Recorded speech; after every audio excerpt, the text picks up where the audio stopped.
Welcome to episode 18 of the LilyList Podcast, where our goal is to be a handbook for the living.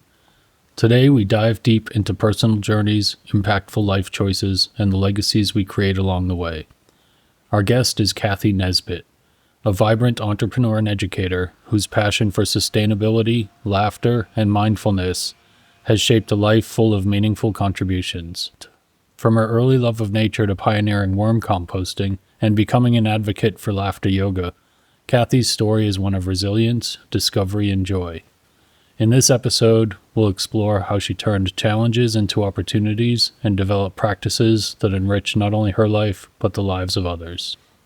As always, visit LilyList.com for more information on the podcast and platform. You can also contact us from the website if you have questions or ideas for people or topics you'd like to see us cover in the future. If you'd like to support the work of LilyList, you can donate using the links in the description, and if you find these conversations meaningful, we thank you for liking, following, sharing, or subscribing wherever you listen.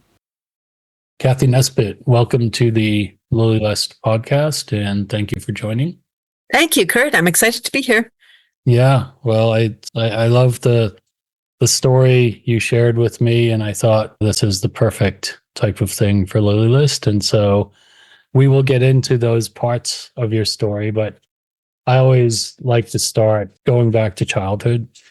So I think that there are impactful things that happen within our childhood and moving into adult life that form us or guide us towards where we end up. Not always very visible, but sometimes they're there and they kind of lead us in a direction. And to that end, maybe share a bit about where you grew up. What was your family life like? All right. So I'm located in Canada, just north of Toronto, but I was born in Toronto in the 60s. My parents got divorced, and it was at a time when families were together. It's weird if your parents are still together, but I felt very left out because my parents were separated.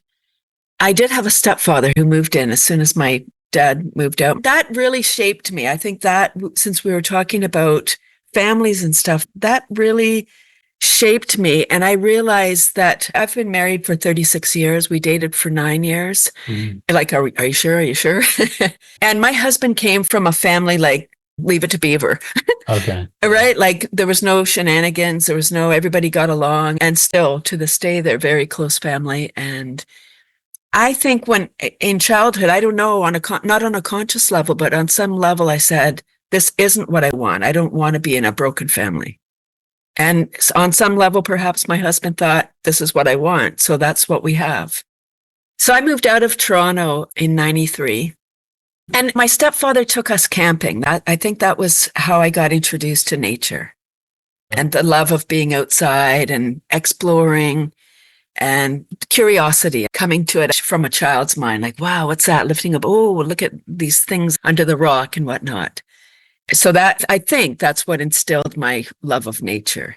So in 93, I bought a house, moved out of Toronto, and I couldn't wait to start composting and gardening because I lived in an apartment. I still had to travel to the big city for work, and I would take the commuter train. If you compost, the more you put in, the more you get out, the better your garden grows naturally. So I worked at a law firm, and I would collect my coworkers' lunchroom scraps in an ice cream bucket to bring home on the train. And 93, they thought I was nuts. I probably am a little bit nuts, but I think we all are. The ones that are honest anyway. It was so great. I mean, at that time, I really thought it was upsetting the pH balance of the soil in the town I live in because I was importing scraps. Oh, wow. And then I was getting my psych degree. I went to school, not for the degree. I just love learning. So I went to night school. It took me 15 years to get my psych degree. Wow. Because it wasn't about the paper. But now I can say to the kids, stay in school, you'll get there, the time passes. When I graduated, I got a job at a group home working with challenged adults. And at the facility I worked at, you had to have 2 diagnoses. Yeah. And I loved that work. I thought that's why I was put on earth. It was so beautiful working with folks with developmental disabilities. It just opened my heart. It just really gave me a beautiful understanding about respect. If you respect somebody, for the most part, they respect you back. And it does exceptions, but that was my experience. And I was sad that I wasn't able to work with management. Management starts on the front line, but then as they grow up into their ivory tower, they forget. Yeah. And so one of my, I guess, challenges and strengths is abuse of power. Not that I have it, not that I do it. It's just, I can't stay in a situation where abuse of power is taking place. Mm-hmm. And at this facility, I felt like the staff was abused. Not the clients. If you live there, they really are well cared for. So I had to leave, and I left and went to a school. I was working with one client, and there was 2 freelance behavior management specialists and a teacher for one student. You learn a lot as you go along. Before you're exposed to something, you might have an opinion about it. I kind of felt that everybody needed to be included in the school system without knowing what that would be like. And now I realize that it's really not possible. There's really not enough resources for everybody to be in one classroom, like all the abilities. And I don't know what the solution is, but it wasn't this. This was a lot of money for one student. Yeah. And then I got injured. So that's what happened. I got injured, and I was thinking about this worm business. So for people going, what the heck is going on here? I got injured at work, and I came home from work, and there was an ad in the paper. I'm divinely guided, Kurt. When I get a message, I pay attention. And I know we're all divinely guided. It's just that we don't always pay attention to the breadcrumbs. And I do. So so before because that's something I really want to dive into. Before we do that, though, going back to your childhood, you mentioned that, that transition between father, stepfather, and the impact that had, and then your stepfather taking you camping, and then specifically talking about that aversion to abuse from power, right? What growing up, did you have kind of rocky situations? Were you sort of a wild kid growing up, or, were there things that you feel kind of impacted your views towards that way when you were growing up? Alcohol was involved, and my dad was alcoholic. Got it. So there was abuse there, yelling. I don't like conflict. I don't like shouting. I'm very sensitive. And I think during childhood, as a child, I was very happy. I would wake up, I would be singing, and then I was quickly shut down. I understand more now as an adult what my mom must have been going through. Yeah. But not understand. We left in the middle of the night with our PJ. She came and grabbed us, and off we went in the middle of the night. So I think these things imprint you without understanding why that happens. Yeah. So I can't really pinpoint an exact time, but I know that from my stepfather, I really learned love, like my real father. Yeah. I loved him so much. He passed at 38. Oh, wow. And that after living with us for 14 years, and so I was 21 when he passed. And the message that I got from his passing was, and I don't know why, because he loved his work, but I connected his death with work. Yeah. And I said, I'm never going to stay in a job that doesn't serve me, because we spend so much time at work, more time with our workmates, at least before COVID, than we do with our family. So it's really important. I said, I'm never going to stay in a job that doesn't serve me. I never did. I grew up in the 60s when women could do 5 things. We could be teacher, secretary, waitress, flight attendant, or nurse. Yeah. That was the list that I was given. It wasn't a physical list. That was kind of what it was implanted. So I chose secretarial, and it served me. It was really as a people pleaser, that was a perfect job. Like, tell me what to do, and I'll do it better than anyone else, because I don't want to lose my job. I was an entrepreneur, and I didn't know it.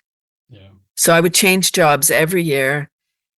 I think my stepfather passing gave me an urgency to life, like, oh gosh, the good die young and all those expressions. So I said, I'm going to live my life to the fullest and have experiences that I want to have today. And so I've traveled around the world. I quit my job and I would get another job, because how do you get a job? You have to have a job to get a job. You need experience to get a job. All of these things, it doesn't even make sense. And work hard and be loyal, and then you get a gold watch in 30 years. It's like, who needs a watch when you retire? There's no watches anymore, so there's not even any stability anymore. I mean, now there's no getting a job and staying there for life. I just wanted to touch back on that. As you said, these things get imprinted on us, whether we understand them or not, and they guide us as we go. What you were saying about who you can trust, I think because everything's energy, I think sometimes when we have experiences as young people, we get this kind of spidey sense. We're able to energetically feel who's safe and who is not. Well, now getting into the worms. So I came home from work after being injured, right? My thing of not staying in a place that doesn't serve me. I'm like, oh, I'm not effective if I got injured by my one client. Now I'm afraid of him and he knows. And there was an ad in the paper when we used to have papers. And it said, are you a woman? Do you have a business idea? Yes, yes. It was a 6-month course to write a business plan. Wow. I turned to my husband. I said, I'm quitting my job. I'm taking this course. I'm starting a worm business. Wow. And I think the universe is such a fascinating place. It's a real jokester. So that was 2001, I guess it was. So I take this course. I start my business in 2002. Again, I'm just north of Toronto. In 2002, the landfill for the Greater Toronto area closed. Toronto's pretty large country, second largest in the world. We couldn't find a place to site a new landfill.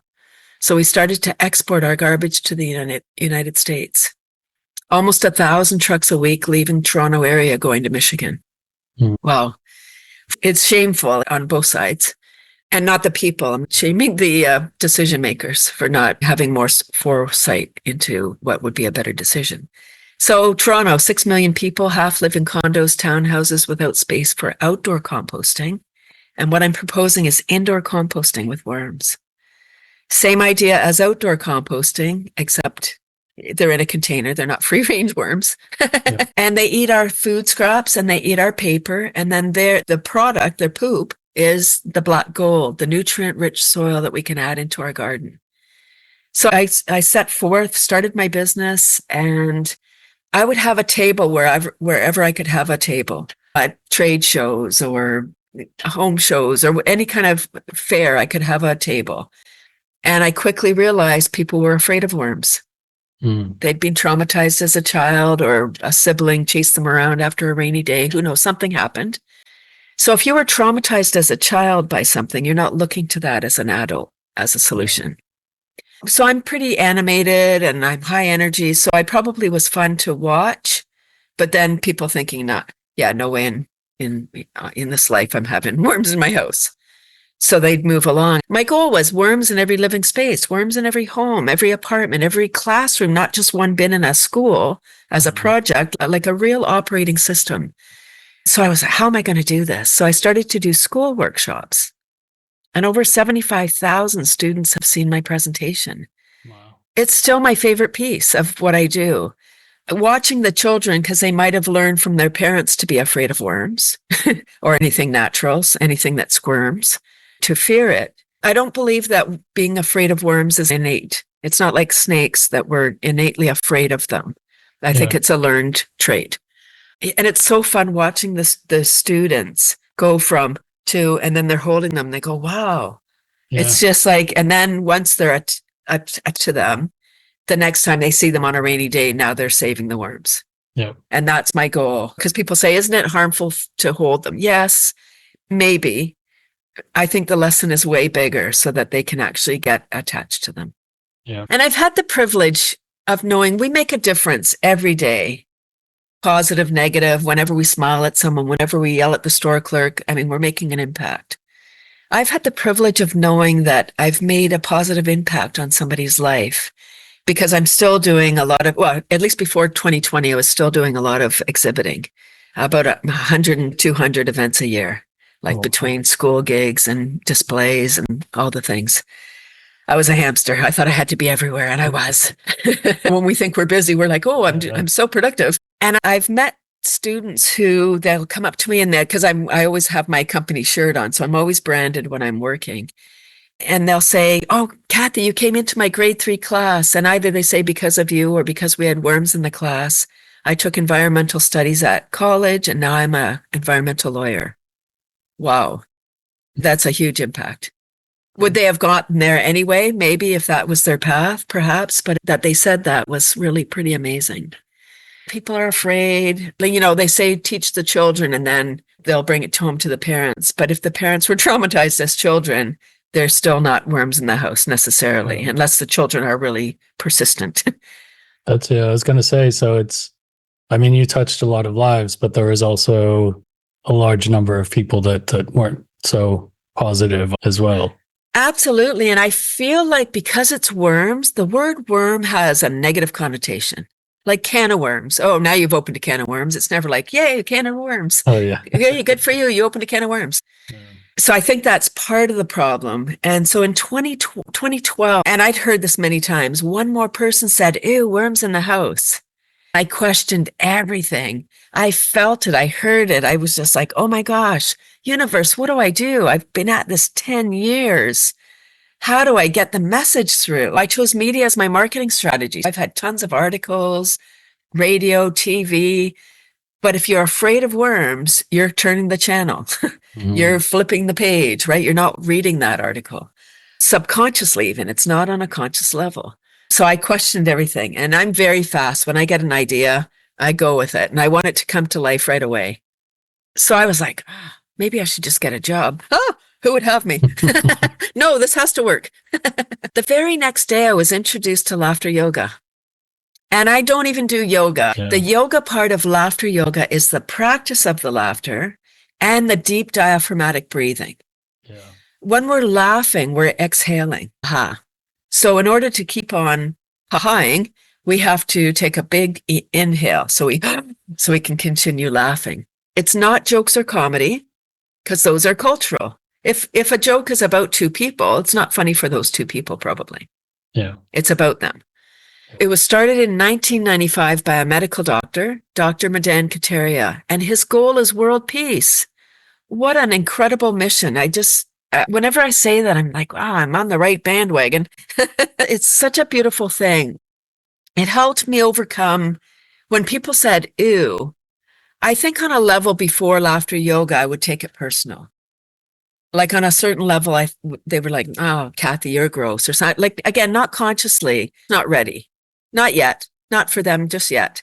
And they're probably too far away for me to make a business out of trying to convince them. So I go for the low hanging fruit, the people that compost already, or the gardeners, the people that know the value of having nutrient rich soil. And then I can get to those. Those people become people that then spread the message, people they know. Yeah. Right, exactly. So laughter yoga now has taken over my life. I've been laughing since 2012, really laughing since 2020, right? The world shut down. I was doing all those events before. Now I'm in my house. And in Canada, we were locked down for almost 2 years. It's hard to even conjure up the feeling, the fear that took over the world at that time. In 2020, I took a deep dive into the expression, laughter's the best medicine. Like, what does it mean? Is it true? If it is, why don't we laugh? So I laugh intentionally every single day. It's a big part of my health plan now. I have rock hard abs from laughing. So fun. And a second piece, it's so big. I really thought in life that we were given one mission. I kind of thought, here you go, you find your purpose and then you're all set. And I thought worms was my mission, and it is. I believe now laughter is my second mission. And I guess we get as many missions as we want. There's no limit. Whenever we're doing something good, we're on a mission, sort of.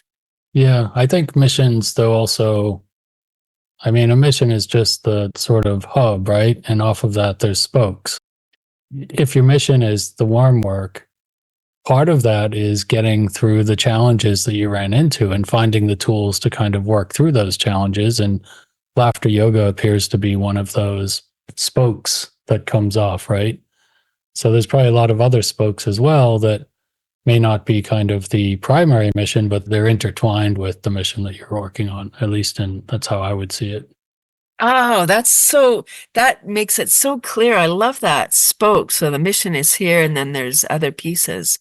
And that's it. Again, since 2020 now, and it was here before, but we have a global mental health tsunami. Yeah. And it was here before 2020. It's just bigger now. And there's more people impacted. So that's my goal now, is to help people get out of stress and into joy. I believe it's our birthright. Yeah. Stress now is a habit. we're in the habit of stress. We wake up in the morning, we go through our to-do list, which sets off all those stress hormones. So we get out of bed already grumpy. Every morning that you wake up and you start thinking about your to-do list, you're setting yourself up for a bad day. Yeah. I would suggest that, and this is my practice, is I wake up, I don't have an alarm, I just wake up when I do, but it's the same time every day. Yeah. So when I wake up, rather than jumping out of bed or thinking about all the things, I take 3 beautiful, slow, long, deep breaths, think about what I'm grateful for. There's no rush to get to my to-do list. Obviously, I'll get there because I got to. But at that moment, I just allow myself the grace of what am I grateful for, a couple of nice deep breaths, and then I slowly get out of bed and have a morning routine. And I would suggest that everyone have I frame my day. So my morning it's like a 15 or 20 minute routine, going outside, getting air, earthing, barefoot, a few stretches, and same at night. And it doesn't take much time. Like, we all have the same amount of time each day. It's how we use it. Yeah. People will say, I don't have time to go to the gym. Maybe not. But what if we put ourselves first? Yeah. Our system is set up so that we're not functioning at 100% because we're always looking after other instead of looking after self, I believe, when we're whole ourselves. We don't have any issue sort of creating boxes for our work, right? Or say, I don't have children, but I see my siblings who have children, and there's boxes for getting them to school or taking them to soccer practice. And at work, of course, work's one big box with a bunch of boxes, meetings, reports, and everything else. And we accept that just as how things work. But when it comes, as you said, to the things that we should be doing, and I know this because I don't take care of myself as well as I could, there's those excuses, right? I don't have time, which 99% of us have plenty of time. We just choose to do different things. But I do believe that ability to create boxes where we can clear our minds and get back in touch with ourselves, push the noise away and understand who we are. For me, I try to every day take 20 to 30 minutes and I just go in back with the 2 dogs and toys and we just play for 20 to 30 minutes. It's something adults are very bad at, is actually just going and playing. And I feel so much better at the end of that than I did going into it. And there's days where I feel like I don't want to do it, but then I know how important it is to them. So again, as you said, people pleaser. For me, it's more like dog pleaser, but as important as it is for them, I make the effort and make the time and go out and do it. And then all of us feel better afterwards. They go and take a nap and I can go back to work with a clearer head and a better perspective. When I started my business, they had entrepreneurs come in and give us tips on marketing or bookkeeping, all the things for business. One woman came in. She had been in business 3 years. I was like, yeah, I want to be in business 3 years. Here I am, 22. Yoop, I made it. She said, if you're a solopreneur, you work at home. If you have a deadline and it's just not happening, you're blocked, you can't think of anything to write for your proposal or whatever it is you're writing, get out of your house. Yeah. You have to change your environment. Just go for a walk around the block. You need to change something because otherwise we're stuck in our thing, in our way, and we're not going to be able to think our way out of that stress. Yeah. So that was such great, beautiful advice. Yeah. And I'm not 100% perfect at it. So we do the best we can. I think it's a good pivot point too, though. And it's funny. It's an interesting question for you because, of course, the work that you've been trying to do for a long time now, or I shouldn't say trying, you have been doing for a long time now with worms and laughter yoga, these have legacy built into them, right? I mean, the ability to take food scraps, keep them out of landfills and convert it to soil, that in itself is a legacy. But at this point, I mean, I can tell, we haven't met in person, but I can tell just from seeing you that you're in very good shape and have a number of years left in your life. But do you think about your own legacy? What does that look like? How do you want to be remembered? And are you doing anything to capture it? Do you journal? Are you recording sessions and making sure that they're out there? How do you see that? And how are you going about taking action on that? Well, first of all, I'm 60. I'm going to be 62 in November. I have set 111 as my date. I was waffling between 110 and 111. I was like, okay, let me just decide. And I was like, 111, that'll look nice on my plaque, on my tree plaque. Yeah. Right? So I'm midlife now, which is really very exciting. How am I capturing it? I'm not a journal. I don't journal. That's something I would like to attempt. I've attempted a few times. I'm recording. I really love this. Yes, for sure. I've been doing my legacy with my worm work and now with my laughter work, because I have a laughter club online. I started in June of 2020 and I get people from around the world. It's a free club. Yeah. And we were all locked inside so we could go traveling around by Zoom. So fun. That's the legacy I want to leave is, and yes, I do think about it a lot, and I'm not afraid of death because I know that we just go around. We're from the stars, we come down, we have a human experience, and then we go back. And when you think of it that way, death is not so scary. It's like an adventure. It's like, oh, yeah. So in this plane, on this go around on Earth, my whole goal is to have experiences. New, unique experiences. People say, wow, you do the coolest things. It's because I literally will Google cool, unique experiences in whatever, some town. And then, wow, then they pop up. I said I want to live to 111. That's true. I want to be independent living, like still in my own space and still doing laughter yoga. Maybe not paid gigs. Maybe I'll be volunteering by then. So I still want to be vibrant. I want to be eating healthy, which means if I want to get there, that means I got to be healthy today. Yeah. When I was 27, my husband and I traveled for 13 months in Africa and Asia. It was fascinating. The accountant at the company I worked for said, you're going to travel for 13 months when you're 27. These are your prime earning years. I was like, what? He said, you're never going to get this money back. I was like, what money? And our friends, it was when the interest rates, I don't know how it was in the States, but in Canada, the interest rates were going up. They were double digits. I think they were around 17, 18%. People were losing their homes and people couldn't buy. And all our friends were scrambling around it sounds like today where people can't afford to buy houses. Yeah. And our friends were like, you're never going to be able to buy a house. And I never wanted concrete roofs. I have a house now. But at the time I was like, I don't want a house. That sounds like I'm stable. I'm stuck there then. I just had a whole different opinion about it. Now I realize, wow, if I had waited, and people said, I'm going to travel when I retire. Oh. Well, at 65, you're not going to be traveling like I did at 27. You're not. Yeah. There's no way you're going to be able to carry your 40-pound pack around. Yeah. Who knows why we brought our baseball gloves. I don't know why. What I didn't anticipate at that time, as far as travel, is the environmental degradation. There's places that we went that you can't even go to now because the water's not, or there's war there now. So things happen with cities expanding into the farmland. And yeah, it's just different. It's not even that we wouldn't be able to travel at the same level. It's just that everything is changing. Everything changes. So when I think I want to do that, I figure out a way to go and do it rather than going, oh, I want to do that one day, because someday never comes. It's the same problem solving, whether you're trying to problem solve to make a company more money or to give yourself more experiences.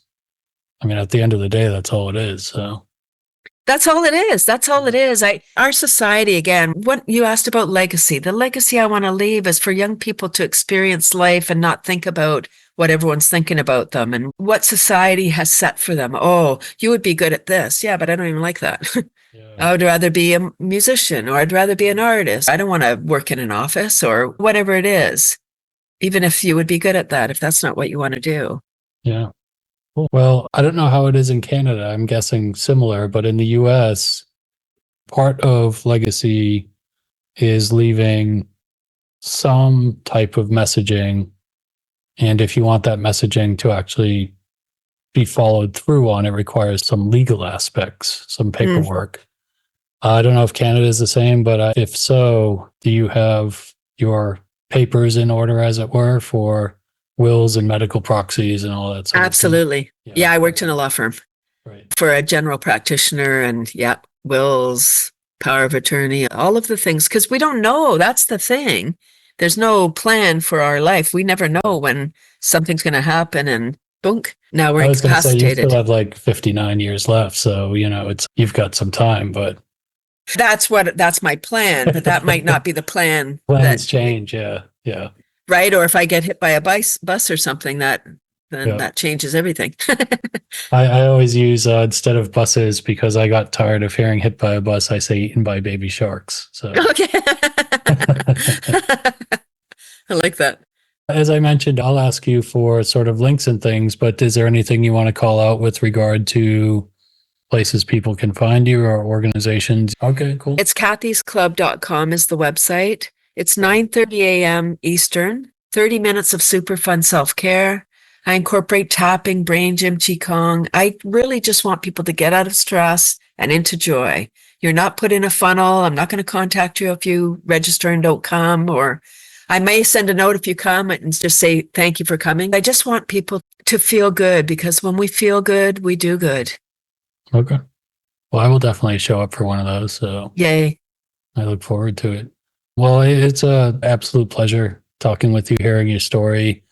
One of my goals with this is, again, it's not only just to capture your story and learn from my guests, but to really show that it's not scary or overwhelming or too difficult for other people to capture their stories. I think that every story is unique and valuable. And I think one of the things that we lose, because we've moved to this digital world and we've got these giant, I forget what they call the thing on Facebook where you just scroll forever. We've got all this noise and people aren't journaling and people aren't letting other generations know what they experienced and what they learned and how they can do it. We lose that impact point. And so I want to try to get us all back to at least start thinking about it, if not starting to capture and communicate with each other, because I think that's a really powerful way to connect us and move forward. So it's so beautiful talking about the death scroll. My husband and I still don't have cell phones, and we don't have kids either. So we're in a situation where we don't need to tether the kids to the phone and know where they are and all that stuff. So we're in a different spot. And I'm not judging anyone for having a cell phone. It's just that we need boundaries. There's no boundaries around cell phones. So people can't be on their own. I feel like when people are, because I don't have one, I want to talk to everyone. So I'm always looking for someone to talk to, and everyone's on their thing, or they look away because they don't, conversation has disappeared. Like it's really challenging for especially young people to make eye contact and have a conversation that's not like in short text letters. Yeah, no, we'll get there. And if we don't get there, then those coming up behind us will figure it out. So they will. I still have faith that they'll figure it out. Thank you very much. Yeah, again, pleasure meeting you. I'll keep an eye on where you're going, and if I can support in any way, let me know. Same, Kurt. Thank you so much. I appreciate the opportunity. You can't hang on to yourself. You don't have to try not to hang on to yourself. It can't be done, and that is salvation. The most important thing for anyone to realize is that you and every person you see will soon be dead.